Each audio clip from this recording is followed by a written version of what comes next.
আমি একটা নিউজে দেখলাম যে ক্রিকেট দুনিয়াতে আরেকটি নতুন ফরম্যাট আসতে চলেছে, আর সেই ফরম্যাটের নাম হচ্ছে টেস্ট 20। তো টেস্ট 20 হচ্ছে এটা চতুর্থ ফরম্যাট, কারণ অলরেডি আমাদের তিনটা ফরম্যাট ছিল ক্রিকেটে। টেস্ট ক্রিকেট ছিল, ওয়ানডে ছিল এবং টি20 ছিল। তো সেরকমই এটা একটা টেস্ট 20 বলে একটা ফরম্যাট চালু হবে আগামী 2026-এর জানুয়ারি মাস থেকেই। এটা কিন্তু চালু হয়ে যাবে দেখাচ্ছে। তো এই ফরম্যাটের নিয়ম হচ্ছে, যেরকম আমরা টেস্ট ক্রিকেট খেলতাম 4টা রাউন্ডে 4টা ইনিংস হতো, এক একটা টিম দুটো করে ইনিংস ব্যাটিং করতে পারতো এবং দুটো করে ফিল্ডিং করতে পারতো।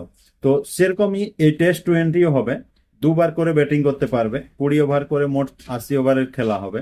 তো এই টেস্ট ক্রিকেটে আমরা যেমন লিড পরিশোধ করলে আমরা ম্যাচ জিততাম, সেরকম এটা তো যদি দ্বিতীয় ওভারে লিড নিয়ে সে জিততে পারে তাহলে কিন্তু সে ম্যাচ জিতে যাবে। তো এই ফরম্যাটটা আমার তো মোটেও পছন্দ লাগলো না। তা আপনাদের কেমন লাগলো অবশ্যই কমেন্ট করে একটু জানাবেন।